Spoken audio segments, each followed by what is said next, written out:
What is going on, everybody? Welcome back to the Atlanta Falcons realistic rebuild. We have another offseason ahead of us after getting bounced in the divisional round playoffs. Obviously, a pretty big offseason ahead of us, trying to continue to build this team up while we have Zach Wilson entering the third year of his rookie contract. So let's get right into it here. We have some news as far as development traits go. So Solomon Thomas has unfortunately regressed down to star dev. I am going to keep that. He only had 6 sacks this season, was not that superstar that he was in the first year that we signed him. But on the flip side, some other players going up. AJ Terrell. Falcons fans going to love that one. He had a phenomenal season. He had a breakout for us in the season. We did not get it for him, but well deserved for AJ Terrell. And then Brad Hawkins as well. He has an 82 tackle season, had 2 interceptions in his first full season as a starter, actually 83 tackles, 66 solo. So he's going to go up as well. And this secondary starting to round out, hoping that this defense can continue to develop and be one of the best in the league next year. And then on offense, Julio Jones on the downswing here. Coming off that injury, he is going to go down to star dev, definitely at the back end of his career here, 34 years old. Statistically, he just has not been a focal point of the offense. In fact, Hayden Hurst and Russell Gage have actually been bigger pieces for this team. So he's definitely someone we want to think about trading here, especially with how Henry Anderson, our rookie receiver, stepped up in the injury, for Julio Jones. And Henry, with a similar physical profile, someone we very well could get going next season. So that's going to be a big focal point of this re-sign stage and the first wave of free agency is what do we decide to do with Julio Jones? Where is our contract situation really at? But we have some upgrades to do and lots of other players to look at the re-signing as well. It's going to be a busy offseason here. So let's do these upgrades first, starting with Zach Wilson, who had just an awesome season as the first year as a starter. Did start throwing quite a few interceptions down the stretch. Something we want to focus on as we head into next year is cleaning up those turnovers, help us win some more important games into the playoffs. Najee Harris, now with that star development, maybe he can have his best season next year. Brent Camaglia gets 3 kick accuracy. What an offseason it's going to be for him. All right. Amari Rodgers, kind of our 4th piece here with Russell Gage manning the slot for the most part, but a good upgrade there.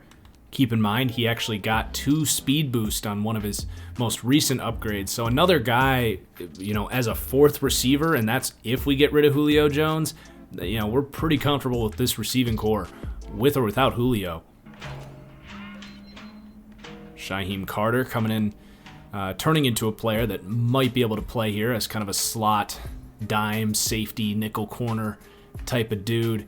Doug Costin comes in from the practice squad. Let's see if he gets a good upgrade. Not so much. And then Errol Thompson, who had the breakout this year. We're going to go field general. Definitely a bright spot on the season. Gets 3 block shed there and a zone coverage. So he's going to be up to 78 block shed. He is a pivotal piece of our run defense. And then some lower level guys here. Josiah Singh, going to work on his slot ability.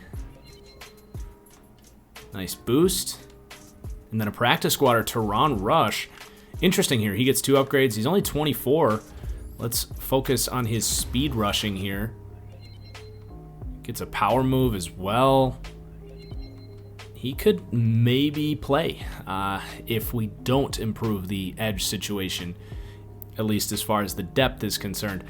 Okay, so let's go into the players ready to negotiate. We're also going to want to take a look at any cuts we may want to make, but first let's check on our cap situation. I know we don't have a ton of cap space here. Actually, it opened up now that they're looking forward. So we are actually up to $44 million in cap space. We have rid ourselves of the Matt Ryan dead cap a little bit, and we have that rookie contract for Zach Wilson. So if we wanted to bring Caleb McGarry back, we absolutely could. And we really don't have too many big contracts here at all. So we're going to have a lot more flexibility than I originally expected here. And that's going to make it a little more difficult to move on from Julio Jones because he can still absolutely play at 34 years old. He's that franchise piece that has been so much for this organization.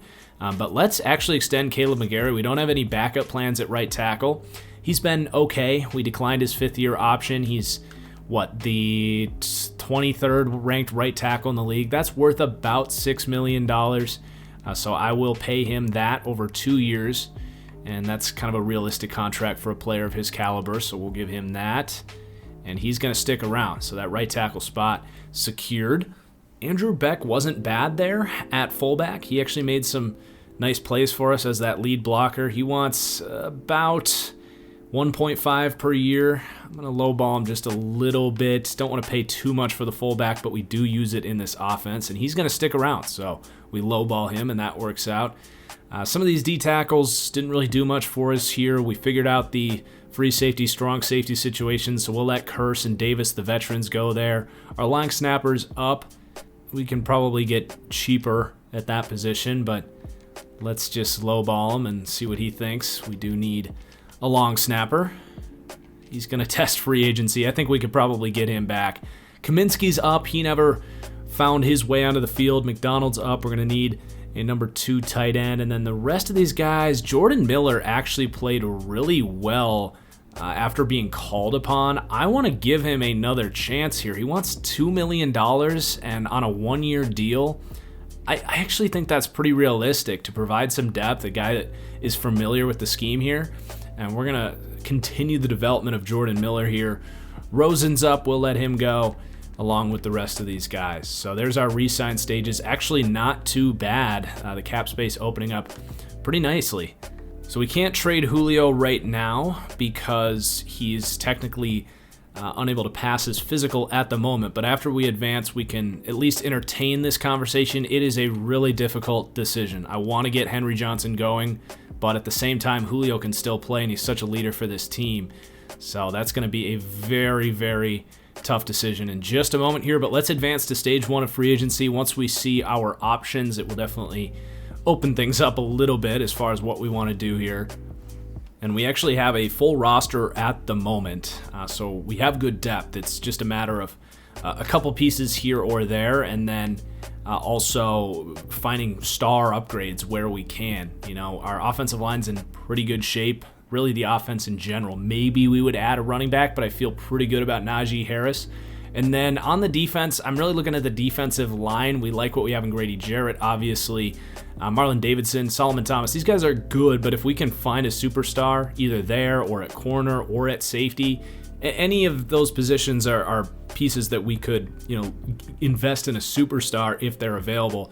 And then the linebacker group is good. So really D-line and corner are kind of the top 2 spots where we're looking for superstar upgrades.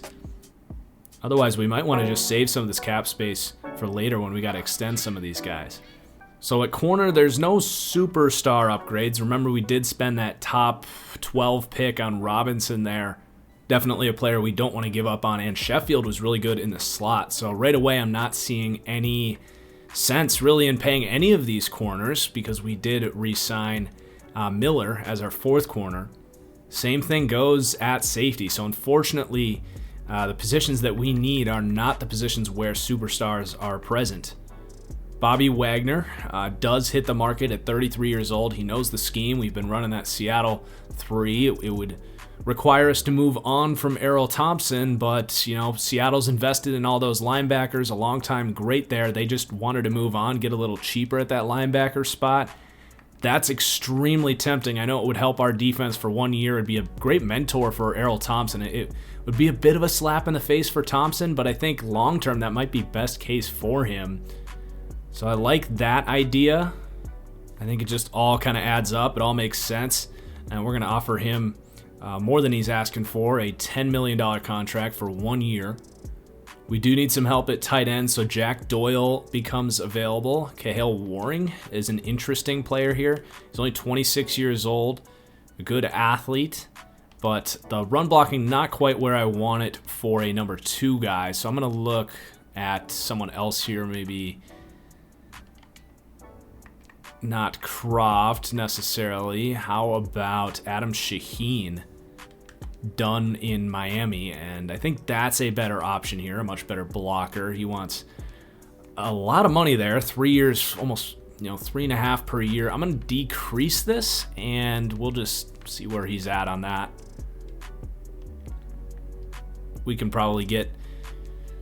someone else as a blocking tight end if needed.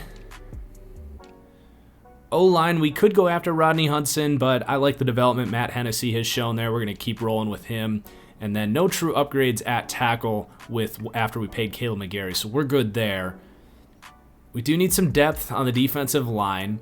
A pass rusher, definitely a piece we need. Montez Sweat is not retained in Washington.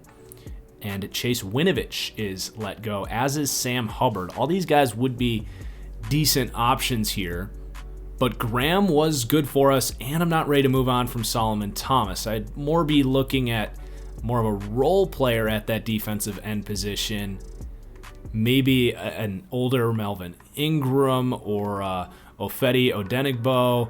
Al-Qadim Mohammed, actually familiar with this kind of bigger-bodied, early down defensive end, and this is much more the money I would like to spend at that depth piece on the defensive line.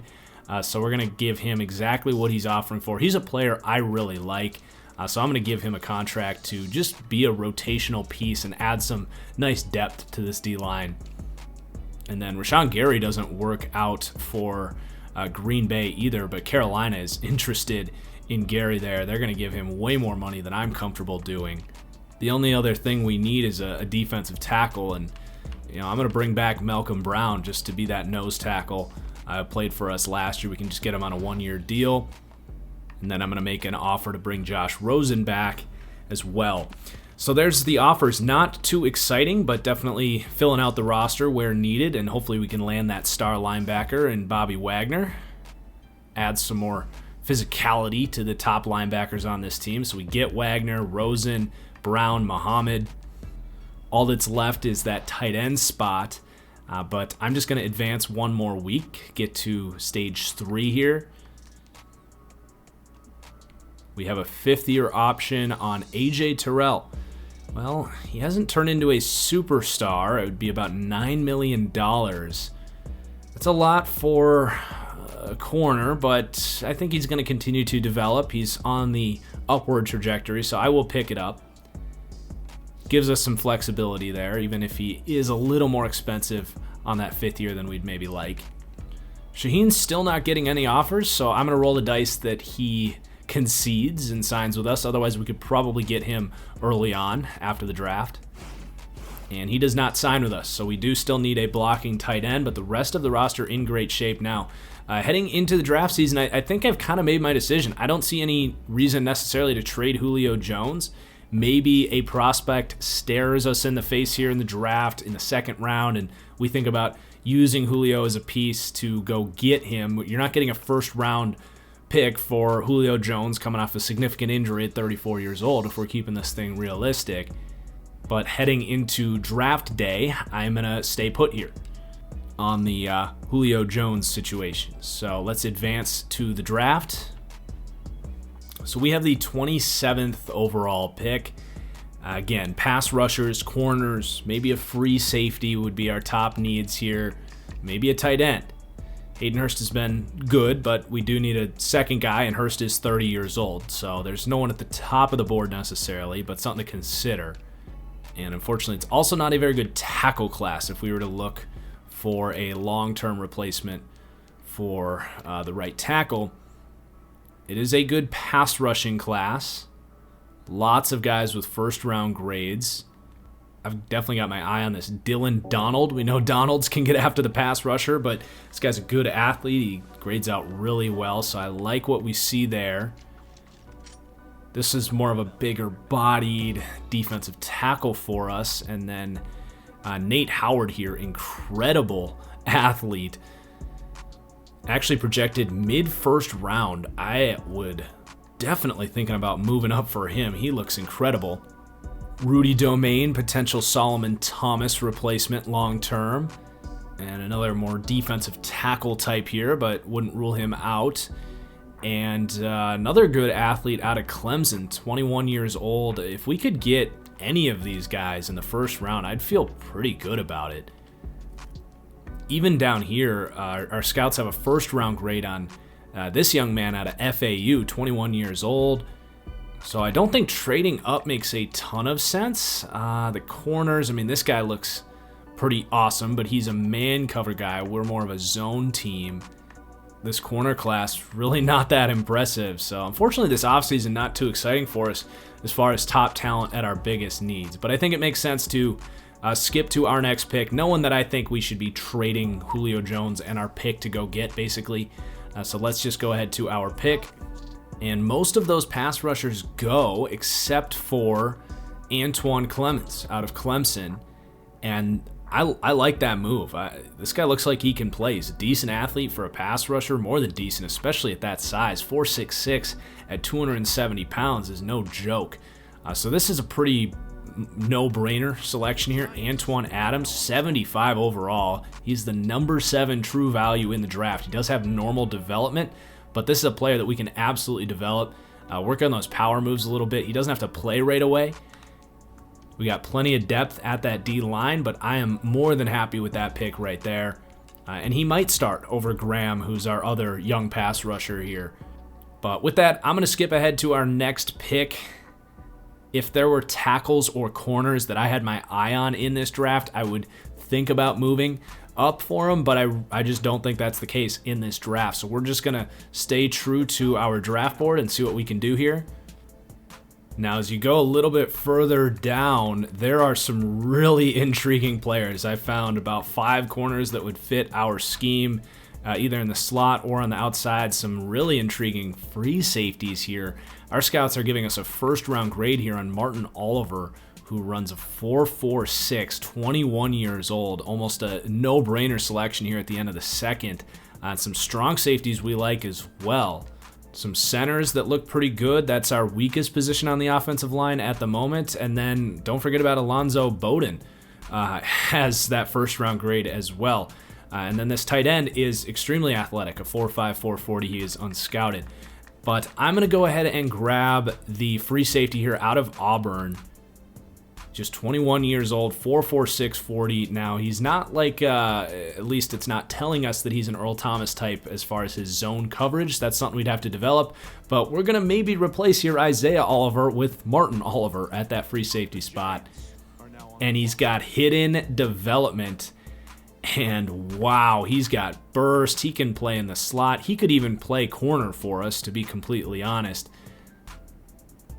depending on what that press coverage ends up being. But that also, could make corner better if we end up moving Oliver out to corner. But what a pick there, Martin Oliver at free safety. All right. On to our third round pick. Plenty of guys on that draft board we should be able to target here. The pass rusher did go that we liked, but those centers are there. Some freaky middle linebackers. These corners are all still here.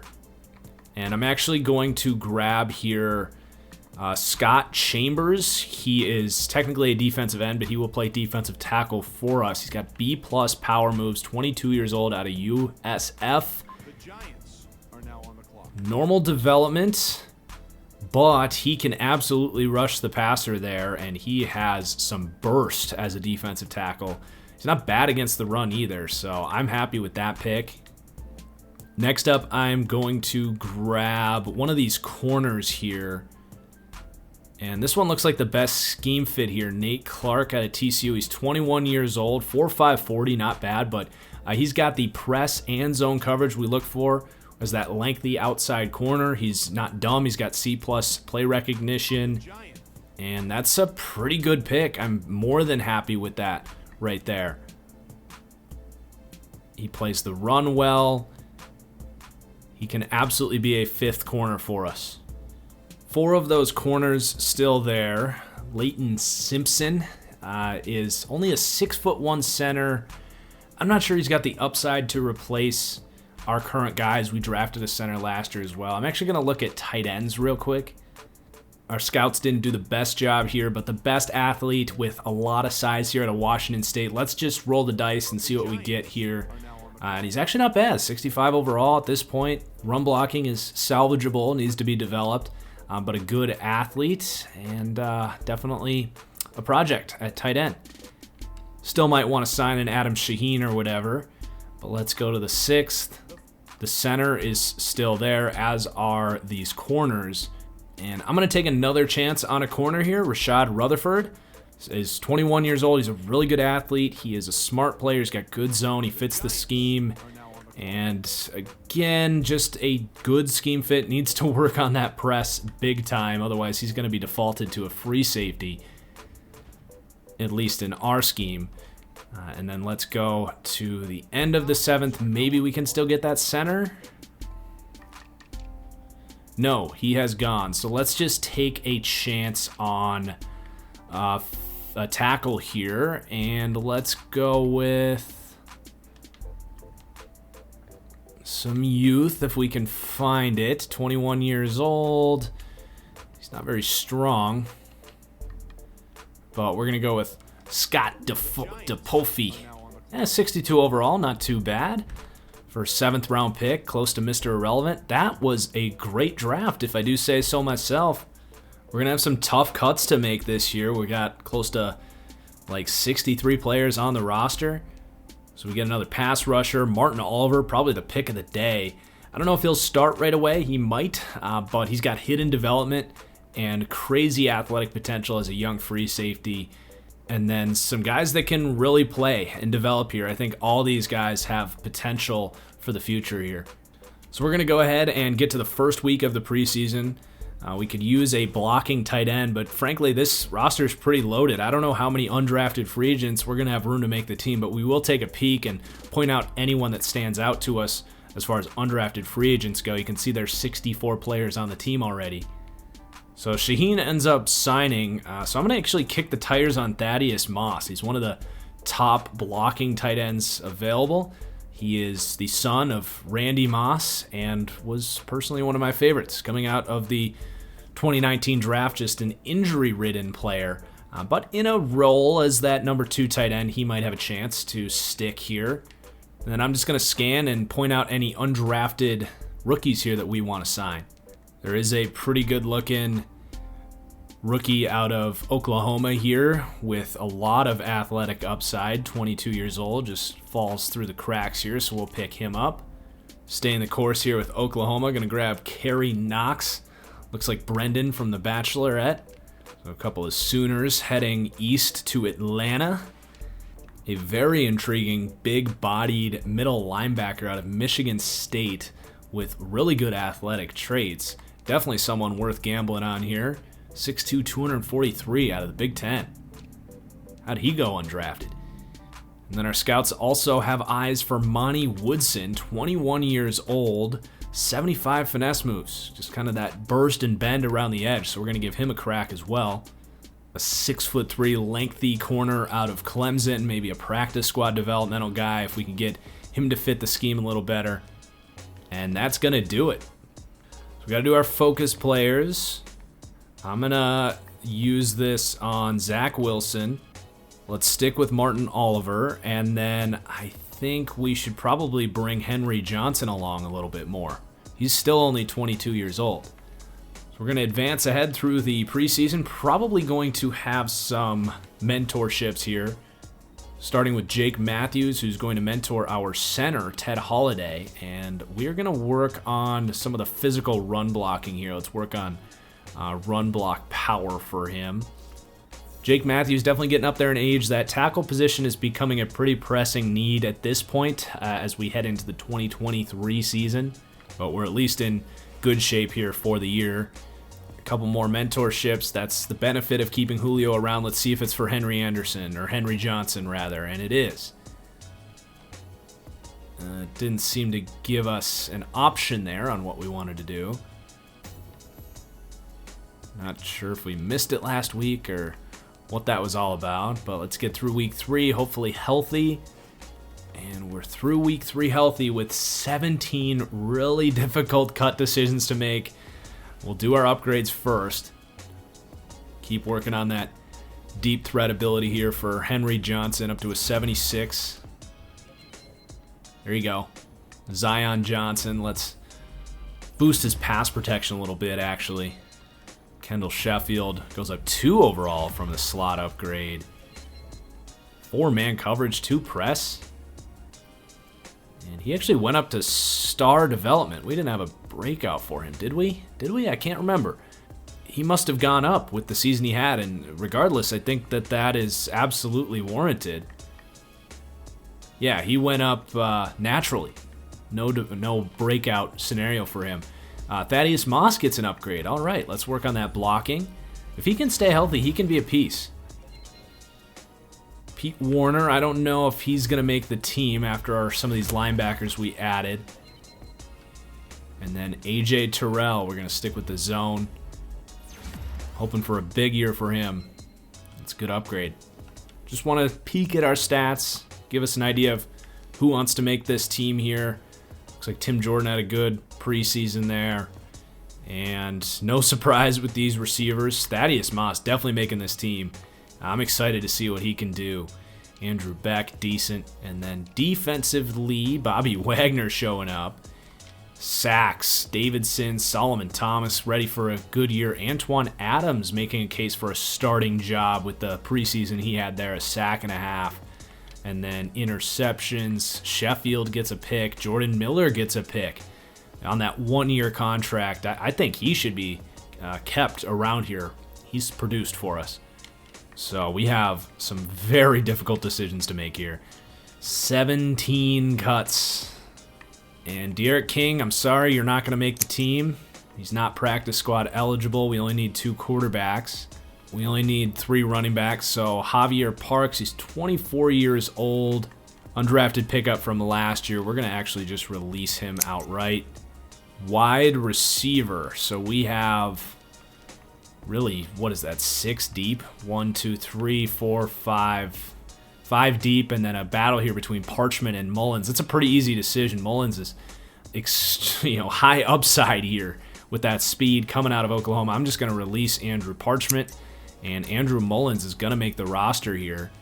Then at tight end, I think we should practice squad Princeton Rudolph. He's been the project here. We brought in Vince Norton in the draft, so that's a pretty easy decision. And then on the offensive line, Jarvis, we have replaced you at this point. You have not developed.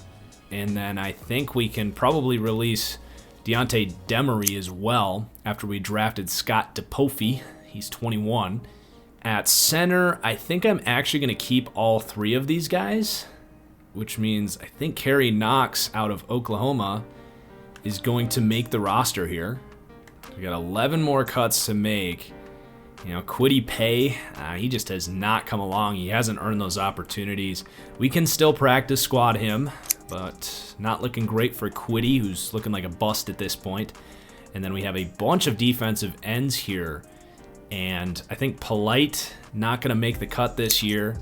Teron Rush and Derek Yates, we need to move to defensive tackle. But we also picked up a outside linebacker pass rusher here in Monty Woodson. So obviously these guys can't all make the team. I think Rush, we like his growth, but we're gonna let him go.